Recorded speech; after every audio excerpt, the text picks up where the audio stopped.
Ladies and gentlemen, silly season is fully upon us. The world of hockey right now, non-stop news day after day. Very exciting time. Of course, the Stanley Cup playoffs wind down. Now the draft is tomorrow. Free agency is about to kick up. Trades are happening on a daily basis.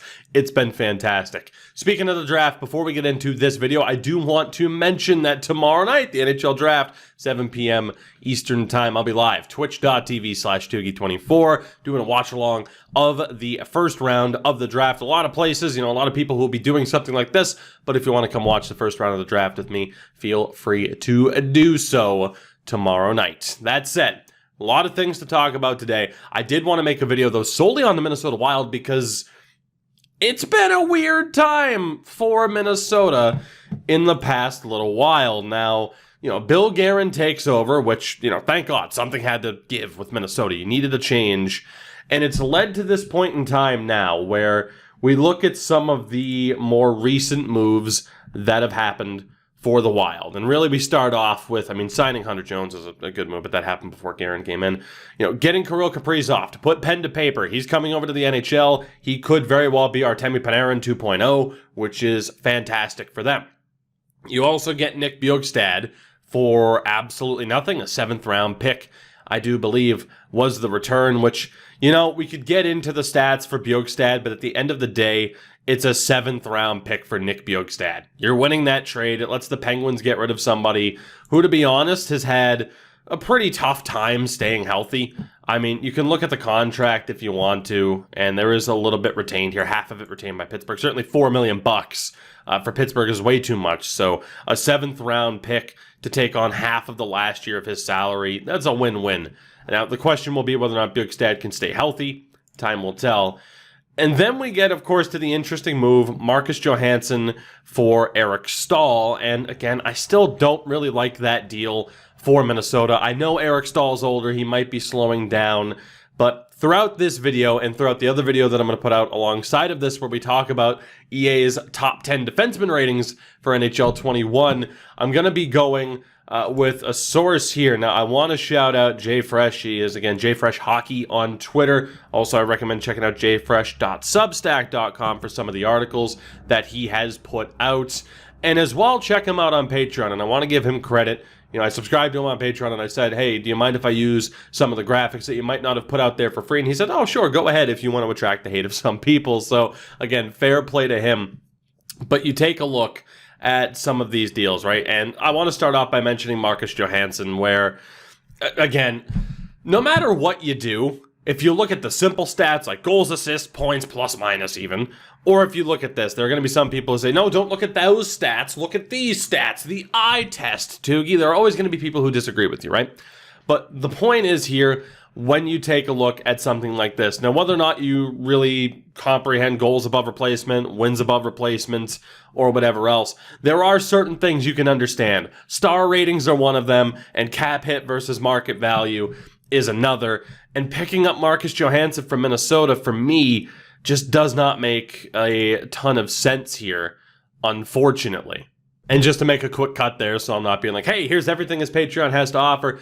You compare Marcus Johansson and what he looks like compared to Eric Staal. And yeah, I'd much rather have Eric Staal, was the point. Point being, you look at that roster and you say, okay, there's been some weird moves already. You look at who they have to re-sign. Now, they have roughly $12.5 million in cap space right now. They have their own 1st and 2nd round pick this year, and they might not be done. Of course, the rumors surrounding Matt Dumba have been prominent for months now. But you look at what they have to do. You got to re-sign Jordan Greenway. Alex Galchenyuk's likely gone. They'll re-sign Luke Cunnin, and we already know that Mikko Koivu, I always said Mikko Koivu. Mikko Koivu is on the way out, of course. Aside from that, the team is pretty much set. You might want to shed some more salary, but the team is pretty much set, aside from the fact that today we had these moves. 2 separate trades with the Sharks for some reason. They send Ryan Donato in exchange for a 3rd round pick this year that originally came from Pittsburgh, and then they send Devin Dubnyk on 50% retained salary to the Sharks for a 7th round pick next year, or along with a 7th round pick next year for a 5th rounder next year. So looking at this, the first thing I want to talk about has to be Ryan Donato, where, yeah, I do not understand where you decided that a third-round pick was the right way to go for Ryan Donato. Now, I do want to check his contract situation. The Sharks did make quite a few minor league re-signings today. Donato's deal isn't even up. Like, unless you know he wasn't going to resign next year as an RFA, or unless there's something going on behind the scenes, I do not understand. Granted, he was in a fourth-line role. I do not understand giving up a third-round pick for Ryan Donato. This is a gigantic head-scratcher for me as to why they would have done this. Again, you know, if you want to talk about, like, oh, well, the coach didn't like him, or it wasn't the right fit. I mean, sure, but if it's not the right fit and you give up a player who's capable of, you know, putting up some numbers like this for just a third-round pick, that's a loss of a deal. Now, on the flip side, though, we do have some promising numbers, of course, with the Devan Dubnyk trade. Now, if you want to take a look at Devan Dubnyk, the big thing for me here, and here we'll just go over to the other side of elite prospects. The big thing for me with Dubnyk is, and I talked about this in another video earlier when it was rumored he was going to get traded. You know, the numbers have been declining now for the past couple of seasons, and it really hit this year where he dropped to an 890. It's been an incredible turnaround for him. You know, we all thought by the time he left Edmonton, granted, you know, you look at his time at Edmonton wasn't always horrible. You look at a 916, a 914, a 920, all very, very good. And then he just seemingly fell off the face of the earth, ended up with the Hamilton Bulldogs of all teams, ends up in Arizona, and then ends up in Minnesota, and goes on this run of posting pretty good numbers. At this point, though, Devan Dubnyk is not good. Devan Dubnyk's not good. And he compares directly, is Stalock this way? He is. I mean, you look at how he compares to Alex Stalock. I mean, the lack of goaltending in Minnesota is astounding. And unfortunately, you think that Dubnyk's going to be the guy, and he just falls off the face of the earth.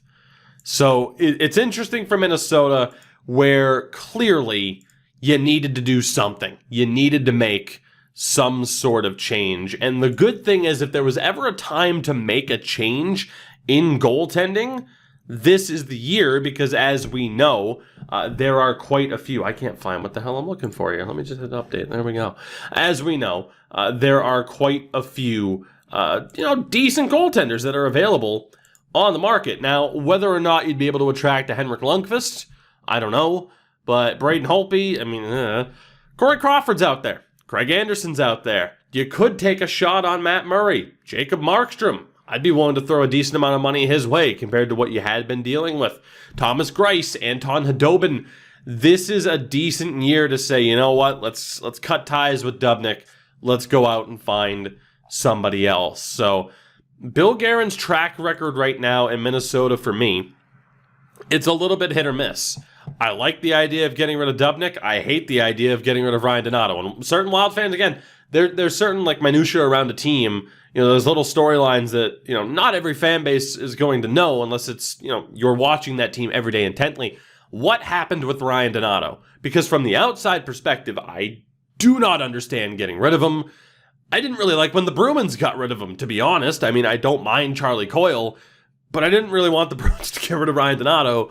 And now all of a sudden he's on yet another team, and it just seems really weird to me. So what was it? For those Wild fans that might not be upset to see him go, what has you excited about a third-round pick instead of having someone like Donato on your roster? I want to kind of understand that side of things.